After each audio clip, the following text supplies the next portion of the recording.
तो महाभारत में हनुमान जी से जुड़ी हुई एक ऐसी अद्भुत कथा मिलती है जब हनुमान जी ने महाबली भीम का अहंकार तोड़ा था तथा हनुमान जी ने भीम को अपने 3 बाल दिए थे। लेकिन भीम ने उन बालों का क्या किया, तो जानने के लिए पूरे वीडियो में बने रहिए। तो जय श्री कृष्ण मित्रों, स्वागत है कथामृत यूट्यूब चैनल पर। मित्रों, महाभारत के एक प्रसंग के अनुसार एक बार बलशाली भीम को अपनी शक्ति का अहंकार हो गया था। 10,000 हाथियों के बल वाले भीम को लगता था कि वो किसी को भी हरा सकता है। तब श्री कृष्ण के कहने पर हनुमान जी ने भीम का अहंकार तोड़ा था। हनुमान जी एक वृद्ध वानर के रूप में वन में एक पेड़ के नीचे लेट गए। जब भीम वहां पहुंचे तो उन्होंने वृद्ध बने हनुमान जी को रास्ते से हटने के लिए कहा, लेकिन हनुमान जी ने विश्राम करने की बात कहकर भीम की बातों पर ध्यान नहीं दिया। इसके बाद हनुमान जी से बहस करने के बाद भीम ने खुद ही हनुमान जी की पूंछ हटाने का प्रयास किया, लेकिन भीम पूरी तरह असफल रहे। तब भीम का अहंकार टूटा और उन्हें समझ आया कि उनके सामने हनुमान जी हैं।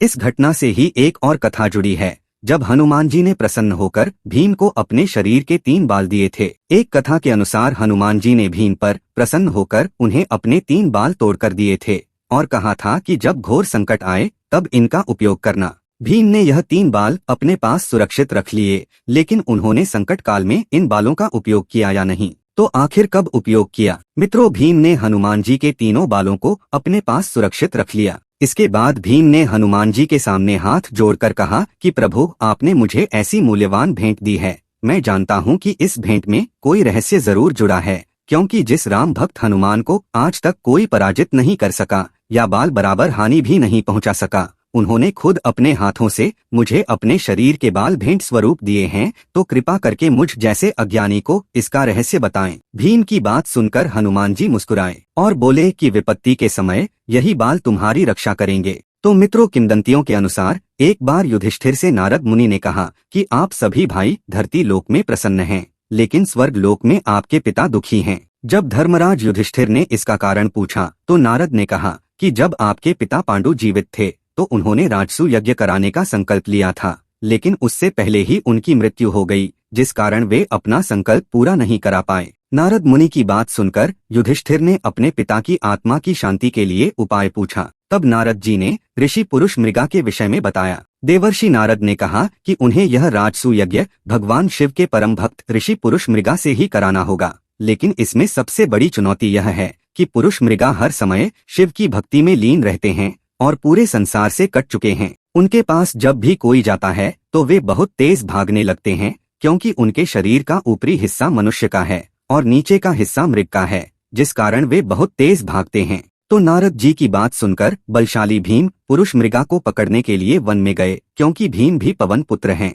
वन में भीम ने पुरुष मृगा को जैसे ही देखा, उनके पास दौड़कर अपने आने का उद्देश्य बताया। उस समय ऋषि पुरुष मृगा शिव जी की स्तुति कर रहे थे। ऋषि पुरुष मृगा ने भीम के सामने शर्त रखी कि अगर वे उनसे पहले हस्तिनापुर पहुंच गए तो वे उनका यज्ञ जरूर करेंगे, लेकिन अगर भीम हस्तिनापुर पहुंचने में पीछे हो गए, उनके हाथों पकड़े गए, तो ऋषि पुरुष मृगा भीम को खा जाएंगे। तो भीम ने खुद पर भरोसा रखते हुए उनकी बात मान ली। वहीं भीम जब दौड़ने के लिए अपने वस्त्र आदि ठीक करने लगे तो उनका ध्यान हनुमान जी के दिए 3 बालों पर गया, जिन्हें सहेजकर उन्होंने एक वस्त्र में लपेटकर कमर में बांधा था। भीम ने 3 बाल हाथ में लिए और दौड़ना आरंभ किया। ऋषि पुरुष मृगा बहुत तेज दौड़ रहे थे। भीम ने उनकी गति कम करने के लिए हनुमान जी का एक बाल जमीन पर गिरा दिया। हनुमान जी का एक बाल नीचे गिरते ही वह हजारों शिवलिंग में बदल गया, क्योंकि हनुमान जी भी शिव के अवतार माने जाते हैं। पुरुष मृगा शिव भक्त थे, इसलिए कुछ देर रुककर शिवलिंग को प्रणाम करने लगे।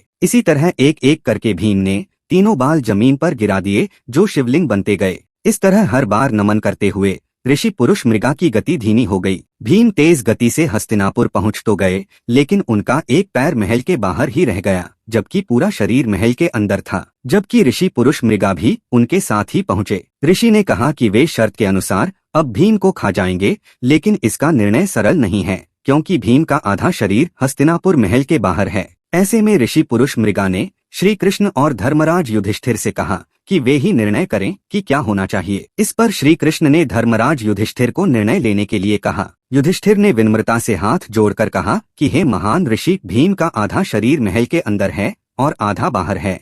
ऐसे में अगर आप चाहें तो भीम के बाहर निकले शरीर को यानी पैर को खा सकते हैं। धर्मराज युधिष्ठिर के निर्णय को सुनकर ऋषि बहुत प्रभावित हुए और उन्होंने भीम को क्षमा करते हुए राजसू यज्ञ संपन्न कराया। इस तरह हनुमान जी की कृपा से भीम अपने लक्ष्य को पूरा करने में सफल रहे और बजरंग बली ने उनकी रक्षा भी की। तो मित्रों, अगर आपने कथामृत को सब्सक्राइब नहीं किया है तो जरूर करें। जय श्री कृष्ण।